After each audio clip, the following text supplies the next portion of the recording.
ഓം ശ്രീ ഗുരുഭ്യോ നമ. ഹരി ഓം. സംസ്കൃത ഭാഷാ സഹായിയുടെ 78ാമത്തെ ക്ലാസ്സിലേക്ക് എല്ലാവർക്കും സ്വാഗതം. നമ്മൾ പാണിനിയുടെ അഷ്ടാധ്യായിയെക്കുറിച്ച് പറഞ്ഞു കഴിഞ്ഞു അല്ലേ? ഇനി ആ പാണിനിയുടെ അഷ്ടാധ്യായിയിൽ വർണ്ണങ്ങളുടെ സ്ഥാനം പറയുന്നുണ്ട്. വർണ്ണം എന്ന് പറഞ്ഞാൽ എന്താ? അക്ഷരങ്ങളുടെ സ്ഥാനം പറയുന്നുണ്ട്. നമ്മൾ വാഗൊണ്ട് ഉച്ചരിക്കുമ്പോൾ വായുടെ പല ഭാഗങ്ങൾ അതിനുവേണ്ടി ഉപയോഗിക്കുന്നു, ഓരോ അക്ഷരത്തിനും. അപ്പോൾ അത് അഷ്ടാധ്യായിയിൽ പറയുന്നുണ്ട്. അതാണ് അടുത്ത് നമുക്ക് നോക്കേണ്ടത്. അതായത് വർണ്ണാനാം സ്ഥാനാനി. വർണ്ണങ്ങളുടെ വർണ്ണം വർണ്ണേ വർണ്ണാനി, വർണ്ണങ്ങളുടെ സ്ഥാനങ്ങൾ എവിടെയൊക്കെയാണെന്ന് നോക്കാം. അതിൽ അഷ്ടാധ്യായിയിൽ പറയുന്നത് ഒന്നാമത്തത് അകുഹ വിസർജനീയാനാം കണ്ഠഃ. അകുഹ വിസർജനീയാനാം കണ്ഠഃ. കണ്ഠഃ എന്ന് പറഞ്ഞാൽ കണ്ഠ, തൊണ്ട, ഉള്ളിൽ തൊണ്ട കൊണ്ട് ഉച്ചരിക്കുന്നത്. അങ്ങനെയുള്ളതിനെ കണ്ഠ്യാഹ എന്ന് പറയും. കണ്ഠ്യാക്ഷരങ്ങൾ കണ്ഠ്യാഹ എന്ന് പറയും. അത് ഏതൊക്കെയാണെന്ന് നോക്കാം. അകുഹ എന്ന് പറയുമ്പോഴത്തേക്ക് ആ ആദ്യത്തെ ആയാണ്. ആ എന്ന് പറയുമ്പോൾ ആയും എന്തും ഉൾപ്പെടും? ആയും ഉൾപ്പെടും. ആ പിന്നെ ആ. അടുത്തത് കു എന്ന് പറയുന്നു. കു. ആ കു എന്ന് പറയുമ്പോൾ കവർഗങ്ങൾ നിങ്ങൾ പഠിച്ചതാണ് വർഗാക്ഷരത്തിൽ. നോക്കിയോളൂ, കവർഗങ്ങൾ എന്ന് പറയുമ്പോഴത്തേക്ക് കാ ഖ ഗ ഖ ങായാണ് കവർഗത്തിലെ അക്ഷരം വരുന്നത്. അതിൽ ക ഖ ഗ ഖ വരെയുള്ളൂ. ങാ എന്ന് പറയുന്നത് നമ്മൾ മൂക്കുകൊണ്ട് ഉച്ചരിക്കുക, അതിന് പിന്നീട് പറയും.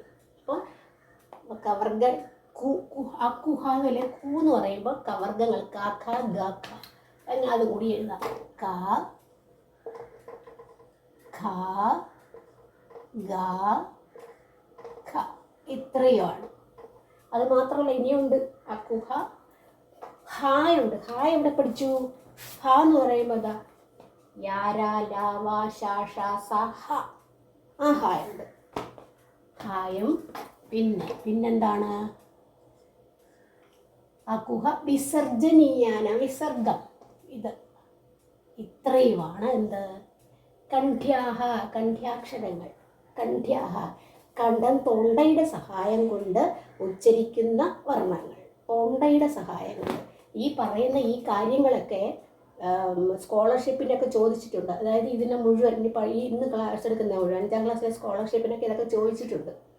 അപ്പോൾ അകുഹ വിസർജനീയാനാം കണ്ഠഃ, അങ്ങനെയുള്ളതിനെ കണ്ഠ്യാഹ എന്നറിയപ്പെടും. കണ്ഠ്യാക്ഷരങ്ങൾ ആ ആ ക ഖ ഗ ഖ ഹ വരെ. പിന്നെ വിസർഗം, അത് കണ്ഠ്യങ്ങളാണ്, കണ്ഠ്യാക്ഷരങ്ങൾ എന്ന് അറിയപ്പെടും. രണ്ടാമത്തെ പറയുന്നത് ഇചു യശാനാം താലു. ഇചു യശാനാം താലു. താലു എന്ന് പറഞ്ഞാൽ അണ്ണാക്ക് കൊണ്ട്, നമ്മുടെ ഭാഗ്യത്തിൽ അണ്ണാക്കില്ലേ, അണ്ണാക്ക് കൊണ്ട് ഉച്ചരിക്കുക, അണ്ണാക്കിൻ്റെ സഹായം കൊണ്ട് ഉച്ചരിക്കുന്ന വർണ്ണങ്ങൾ. അതിനെ താലവ്യാഹ എന്ന് പറയും. താലു എന്ന് പറഞ്ഞാൽ എന്താണെന്ന് പറഞ്ഞാൽ അണ്ണാക്ക്. അണ്ണാക്കെന്ന് പറഞ്ഞാൽ മനസ്സിലായില്ലേ? അതിൻ്റെ ഉള്ളിലുള്ളതാണ്. അപ്പം അതിനെ താലു കൊണ്ട് ഉച്ചരിക്കുന്നവയെ താലവ്യാഹ എന്ന് പറയും. കണ്ഠം കൊണ്ട് ഉച്ചരിക്കുന്നതിനെ കണ്ഠ്യാഹ എന്ന് പറഞ്ഞു. താലു അണ്ണാക്ക് കൊണ്ട് ഉച്ചരിക്കുന്നതിനെ താലവ്യാഹ എന്ന് പറയുന്നു. അത് ഏതൊക്കെയാണെന്ന് നോക്കാം. ഇചു യശാനാം. ഈ എന്ന് പറയുമ്പോഴത്തേക്ക് ഈയും ഈയും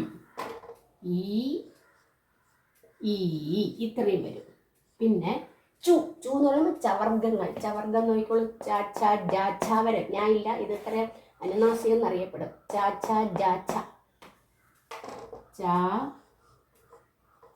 ഛ ജ ഛ ഇത്രയും. ഇചു യശാനാം. ഇനി യാ വന്നു. യായും നിങ്ങൾ നേരത്തെ പഠിച്ചു. യാ നോക്കിക്കോളൂ. യാരാ ലാവയിലെ യാ. പിന്നെ ഇചു യശ ശ. അതിലും യാരാ ലാവ ശ. ഇത്രയും എന്താണ്?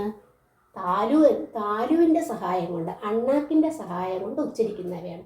അതുകൊടുത്തെ മൂന്നാമത്തേത് ഋതുരഷാണാം മൂർധ.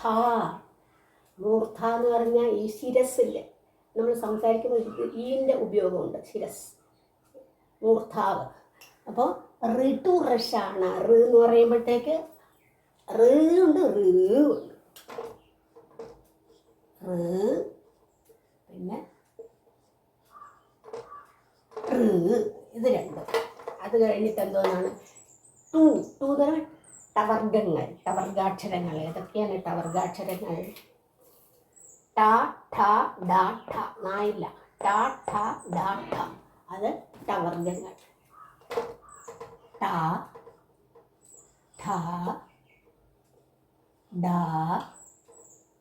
ഠ. ഇത്രയുമാണ് എന്താ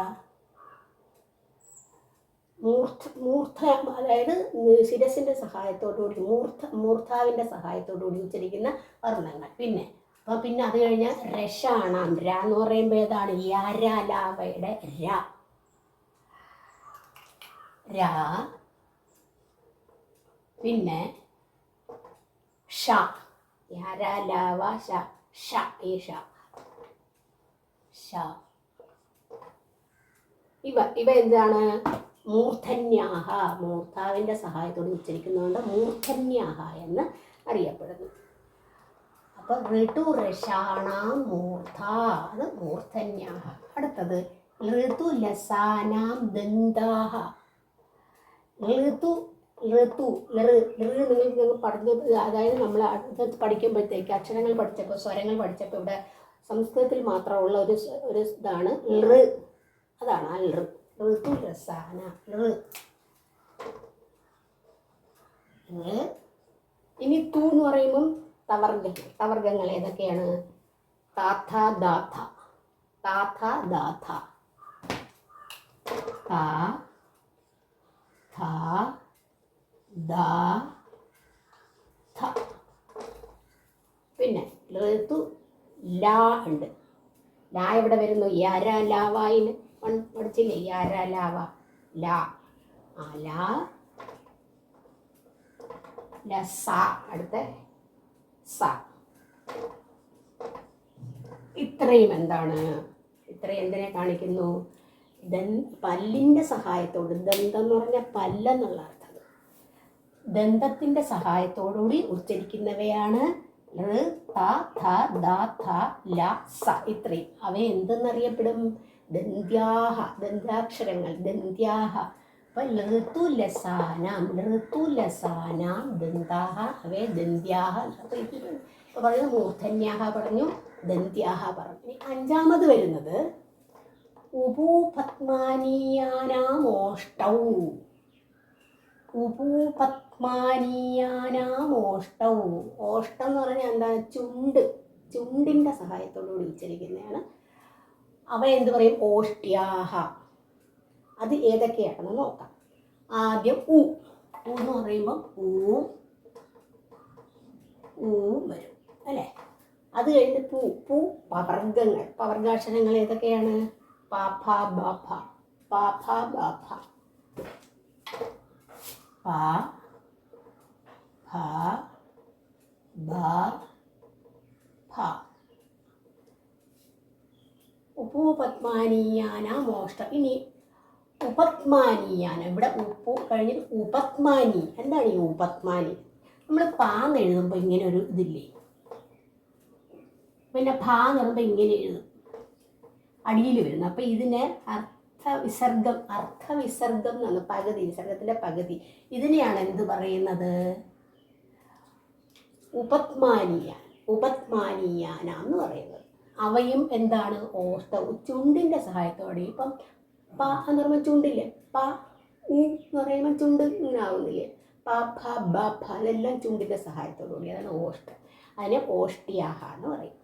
അടുത്തത് ഞമങ്ങണനാന നാസികാച്ച. ഞമങ്ങണന നമുക്ക് നേരത്തെ പറഞ്ഞു, വർഗാക്ഷരം പറഞ്ഞപ്പോഴത്തേക്ക് ഇവിടെ കവർഗം ഇത് പറഞ്ഞില്ല, ഈ ഭാഗം പറഞ്ഞില്ല. എന്താണ് ഇത്? നാമ. ഇത് നമ്മൾ പറയുമ്പോൾ തന്നെ മൂക്കിൻ്റെ സഹായത്തോടു കൂടിയാണ് ഉച്ചരിക്കുന്നത് അല്ലേ? മൂക്കിൻ്റെ സഹായമില്ലേ? അതാണ് നാസിക. നാസിക എന്ന് പറഞ്ഞാൽ മൂക്ക്, നോസ്. ഏതൊക്കെയാണ്? ഞമങ്ങണനാണ്. ഞാൻ എന്ന് പറയുമ്പോൾ എന്താ ഇത്? ഞമ. മാ എന്ന് പറയുമ്പോഴത്തേക്ക് നാ ആദ്യത്തത്, നാ ഇത്. അപ്പോൾ അതാ ഞമങ്ങണനാന നാസികാച്ച. നാമ അതിനെന്ത് പറയും? നാസികയുടെ സഹായത്തോട് ഉച്ചരിക്കുന്നുണ്ട്. നാസിക്യാഹ എന്ന് പറയും. ഏതൊക്കെയാണ്? ഞാ, മാ, ങ, ണ ഇത്രയും എന്താണ്? നാസിക്യാഹ എന്നറിയപ്പെടും. എന്തുകൊണ്ട്? നാസികയുടെ സഹായത്തോടു കൂടി ഉച്ചരിക്കുന്നതുകൊണ്ട്. അപ്പം 6 ഇനി നമുക്ക് ഇതിൽ വരാത്ത കുറേ അക്ഷരങ്ങളുണ്ട് അല്ലേ? അത് എന്തൊക്കെയാണെന്ന് നോക്കാം.